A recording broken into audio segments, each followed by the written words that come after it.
तो बच्चों क्वेश्चन है हमारा, name the quadrilateral whose diagonal bisect each other. तो बच्चों यहाँ पे हमें देखना है कि हमें ये बताना है कि उन क्वाड्रिलेटरल्स के नाम जिनके डायगोनल्स जो होते हैं वो बाइसेक्ट करते हैं एक दूसरे को। तो बच्चों हमने पढ़ा है अभी तक जो भी हमारे पैरेललोग्राम्स हैं, ठीक है, ऑल पैरेललोग्राम्स, ठीक है, ऑल पैरेललोग्राम्स जो होते हैं उनके डायगोनल्स होते हैं वो क्या होते हैं, बाइसेक्ट करते हैं एक दूसरे का। तो all parallelograms diagonals bisect each other, ठीक है। और बच्चों यहाँ पे पैरेललोग्राम्स जो होते हैं, जैसे रोम्बस भी एक टाइप का पैरेललोग्राम है, तो बच्चों रोम्बस, उसके बाद में बच्चों हमारा स्क्वायर भी एक टाइप का पैरेललोग्राम है, हमने सारे पहले प्रूव कर चुके। तो रोम्बस, स्क्वायर और रेक्टेंगल्स आर ऑल्सो पैरेललोग्राम, ठीक है। So their diagonals bisect each other, ठीक है बच्चों। तो यहां पे हम देखते हैं, जैसे बच्चों मैंने स्क्वायर का केस ले लिया, तो स्क्वायर जो है मेरा, इसके डायगोनल्स देखता हूं, तो ये डायगोनल्स बाइसेक्ट करने का मतलब बच्चों ये ए बी सी डी हो गया, और यहाँ पे ये डायगोनल ओ पे कट कर रहे हैं, तो बच्चों ये O B equal to O D होगा और ओ सी इक्वल टू ओ ए होगा, ठीक है बच्चों। ये हो जाएगा हमारा डायगोनल्स जो है वो बाइसेक्ट कर रहे हैं, ठीक है बच्चों। तो बच्चों नेक्स्ट है हमारा, name the quadrilateral whose diagonals are perpendicular bisector of each other. तो बच्चों हमें उस क्वाड्रिलेटरल्स के नाम बताने हैं जिसके डायगोनल्स जो होते हैं वो परपेंडिकुलर बाइसेक्ट करते हैं ना, बाइसेक्ट तो कर रहे हैं बच्चों लेकिन परपेंडिकुलरली करने चाहिए, है ना। तो बच्चों यहाँ पे हमारे पास में ऐसे दो फिगर आएंगे। एक तो बच्चों हम देखते हैं कि एक हो जाएगा हमारा क्या, रोम्बस, ठीक है, और दूसरा है बच्चों स्क्वायर, ठीक है। दो कौन कौन से, एक तो रोम्बस और स्क्वायर। तो इसमें क्या होता है बच्चों, इसकी चारों साइड्स जो होती है रोम्बस की वो क्या होती है, इक्वल होती है, और स्क्वायर की भी चारों साइड्स क्या होती है, इक्वल होती है। तो बच्चों diagonals are perpendicular bisectors when all four sides of quadrilaterals are equal, ठीक है। तो बच्चों मैं यहां पे लिखूंगा the quadrilaterals,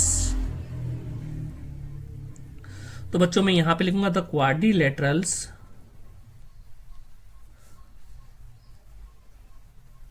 whose all four sides are equal, their perpendicular bisect each other, ठीक है बच्चों। तो यहां पे हमारे जो रोम्बस और स्क्वायर है इनकी चारों साइड क्या होती है, इक्वल होती है। सो rhombus and square has all four sides equal, so their diagonals are perpendicular bisect each other, ठीक है बच्चों।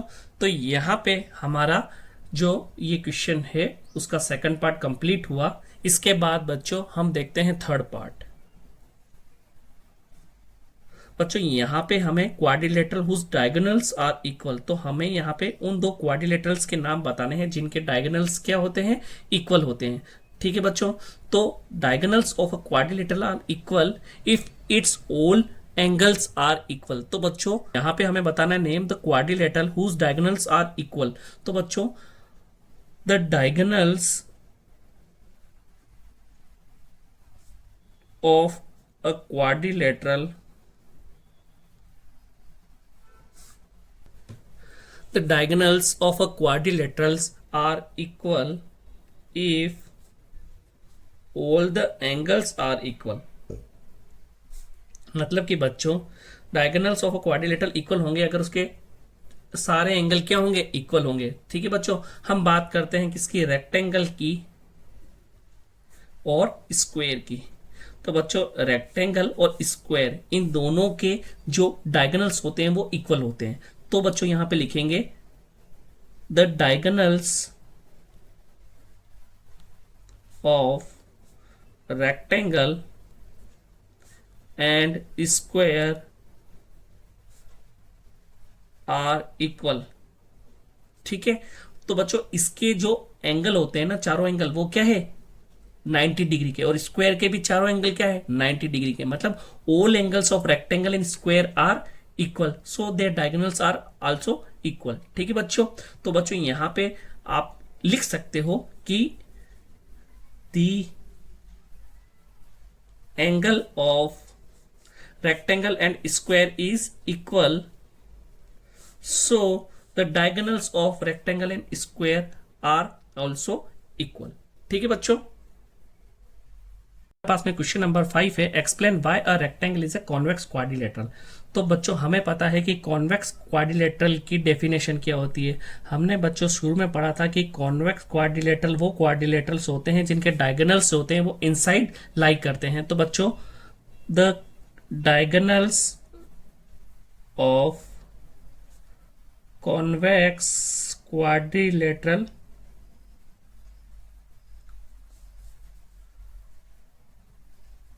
inside the quadrilateral। ठीक है, the diagonals of a convex quadrilateral inside the quadrilateral।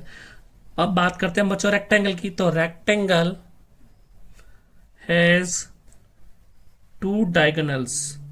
ठीक है, both inside the rectangle, so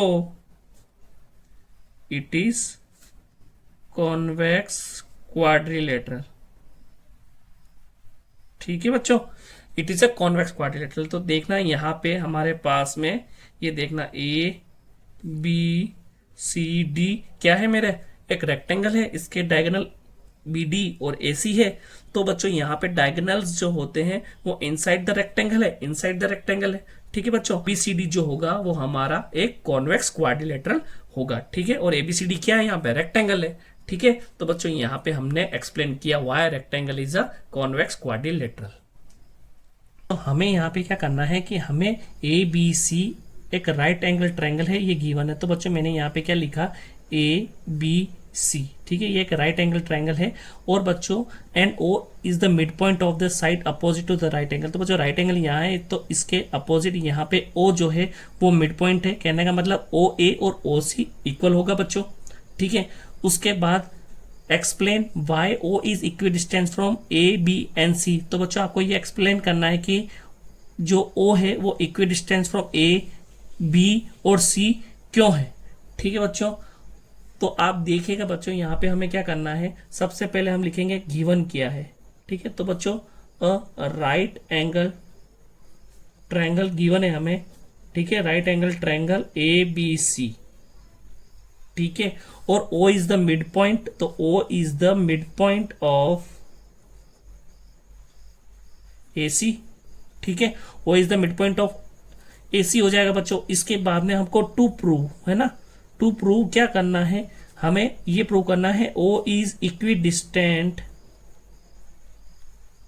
from A B and C है। कहने का मतलब OA equal to OB equal to OC। ठीक है बच्चों, ये OB है जैसे अपना। ठीक है, OA equal to OB equal to OC होना चाहिए बच्चों। ठीक है, उसके बाद देखते हैं बच्चों हम क्या करेंगे। अब इस क्वेश्चन को सोल्व करने के लिए बच्चों क्या करना पड़ेगा, हमें कुछ कंस्ट्रक्शन करना पड़ेगा। तो यहाँ पे मैं लिखूंगा कंस्ट्रक्शन। ठीक है बच्चों, देखना यहाँ पे कंस्ट्रक्शन क्या है मेरा। कंस्ट्रक्शन में क्या करना पड़ेगा, हमें यहाँ पे एक लाइन ड्रॉ करनी पड़ेगी जो पैरेलल होगी किसके, BC के। और सेम बच्चों यहाँ पे हम एक लाइन ड्रॉ करेंगे जो पैरेलल होगी, वो होगी AB के। ठीक है बच्चों, इसके बाद यहाँ से हम वो से एक पॉइंट है यहाँ पे कोई मान लिया D, वो हम इससे इसको मिला लेंगे। ठीक, draw a line A parallel to BC। ठीक है, and draw a line from C to from C parallel to B A, ठीक है, let them meet at point D, then join O D. ठीक है बच्चों, क्या किया, यहां से यहां पे और यहां से यहां पे, ये इसके पैरेलल हो जाएगी, ये इसके पैरेलल हो जाएगी, और उसके बाद में ओ को डी से हमने क्या कर दिया, ज्वाइन कर दिया। ठीक है बच्चों, अब देखते हैं हमको क्या करना है, प्रूफ। तो बच्चों देखना, in A B C D, A B parallel है हमारे किसके, सी डी के, एंड ए डी पैरेलल है हमारे बी सी के। ठीक है, तो बच्चों यहां पे अपोजिट साइड्स क्या है, पैरेलल है, तो opposite sides are parallel. It means A B C D is parallelogram. ठीक है, ये बच्चों प्रूव हो गया ना कि ए बी सी डी क्या है, मेरा एक पैरेललोग्राम है। ठीक है, अब बच्चों हमें पता है कि एडजेसेंट एंगल्स जो पैरेललोग्राम के होते हैं वो क्या होते हैं, सप्लीमेंट्री होते हैं। सप्लीमेंट्री कहने का मतलब बच्चों उनका सम कितना होता है, 180 डिग्री। तो बच्चों यहां पे हम लिखेंगे adjacent angles of a parallelogram is supplementary. ठीक है, सप्लीमेंट्री है, तो बच्चों यहां पे angle B plus angle C equal to कितना हो जाएगा, 180 डिग्री। ठीक है, तो बच्चों angle B plus angle C equal to 180 degree था, और एंगल बी की वैल्यू हमारे पास में 90 डिग्री थी। तो बच्चों यहाँ पे हमने क्या देखा था कि एंगल सी जो था वो मेरा 180 minus 90 is equal to 90 degree आ जाएगा। ठीक है बच्चों, अब देखिएगा यहाँ पे हमें पता है बच्चों opposite angles of a parallelogram are equal. ठीक है, अपोजिट एंगल्स जो होते हैं पैरेललोग्राम के वो क्या होते हैं, इक्वल होते हैं। तो बच्चों angle A equal to angle C and angle B equal to angle D हो जाएगा। ठीक है, तो बच्चों एंगल ए की वैल्यू हमारे पास में कितनी आ जाएगी, वो आ जाएगी 90 डिग्री यहां से बच्चों, और एंगल बी की वैल्यू बच्चों हमारे पास में 90 गिवन है ना, और एंगल डी कितना हो जाएगा, वो भी हो जाएगा 90 डिग्री, क्योंकि ये दोनों इक्वल है। ठीक है, तो angle A B C D, ये चारों एंगल बच्चों हमारे कितने, 90 डिग्री के हो जाएंगे। तो बच्चों यहाँ पे हमारा ईच एंगल जो है वो क्या हो जाएगा, राइट एंगल हो जाएगा। तो यहाँ पे लिखेंगे each angle of A B C D is right angle. ठीक है बच्चों, और अब आप देखिएगा बच्चों ये A B C D right angle भी है, अपोजिट साइड्स पैरेलल भी है, अपोजिट साइड्स इक्वल भी है। तो बच्चों इसका मतलब ये हुआ कि ए बी सी डी क्या है, मेरा एक रेक्टेंगल है। सो इट मीन्स दैट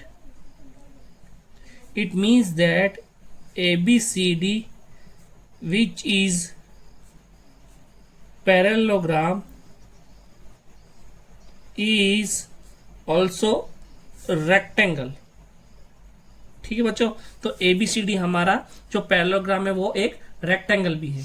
ठीक है बच्चों, तो बच्चों देखिएगा यहाँ पे हमारे पास में जो फिगर दे रखा है ना, जो हमने अभी यहाँ पे बनाया था। ठीक है, तो ये हो जाएगा ए बी सी डी, और यहाँ पे बच्चों मेरा ओ मिड पॉइंट था, और ये इससे मिलाया, इसको इससे मिलाया बच्चों। अब देखिएगा बच्चों यहाँ पे हमारे पास में ये डायगोनल्स हैं। ठीक है, और रेक्टेंगल्स के डायगोनल्स क्या होते हैं, इक्वल होते हैं। ठीक है, तो the diagonals of rectangle is equal and bisect each other। ठीक है बच्चों, तो कहने का मतलब बच्चों ओ ए इक्वल टू हो जाएगा मेरा O C, and O B equal to हो जाएगा मेरा ओ डी। ठीक है, हमें पता है कि हमारा रेक्टेंगल के डायगोनल्स क्या होते हैं, इक्वल होते हैं। तो ए सी इक्वल टू बच्चों क्या है, बी डी रेक्टेंगल। ठीक है, रेक्टेंगल डायगोनल्स आर इक्वल, यहां पे लिख दूंगा रेक्टेंगल डायगोनल्स आर इक्वल। अब बच्चों अगर मैं दोनों साइड में अगर हाफ से मल्टीप्लाई करता हूं तो half A C equal to half B D. ठीक है, दोनों तरफ मैंने किससे मल्टीप्लाई किया, तो multiply both side by half. ठीक है, तो बच्चों हाफ ऑफ AC मेरा क्या है, हाफ ऑफ AC है मेरा OA, और हाफ ऑफ BD की बात करो बच्चों, हाफ ऑफ BD मेरा क्या है OB। ठीक है, तो हाफ ऑफ AC हो जाएगा OA और हाफ ऑफ BD हो जाएगा बच्चों मेरा OB। और यहां पे बच्चों हमने देखा है कि OA इक्वल टू क्या है, OB है। तो बच्चों यहां पे अपन लिख सकते हैं बाय, इसको मैं एक बच्चों नाम दे देता हूं बाय 1। ठीक है, तो बाय 1 और इसको नाम देता हूं बच्चों 2, बाय 1 एंड 2। बच्चों आप कंपेयर कीजिए, OA इक्वल टू OB है, OA इक्वल टू OB है, इसका मतलब OC और OD भी क्या हो जाएगा, इक्वल हो जाएगा। तो by 1 and 2 OA equal to OB equal to OC। ठीक है, तो OA equal to OB equal to OC, यही बच्चों अपन को क्या करना था, प्रूव करना था। ठीक है, यही चीज मुझे क्या करनी थी, प्रूव करनी थी। तो यहां पे बच्चों मैं लिख सकता हूं hence O is equidistant from A, B और C, हैंस प्रूव। ठीक है, ठीक है बच्चों, क्लियर है।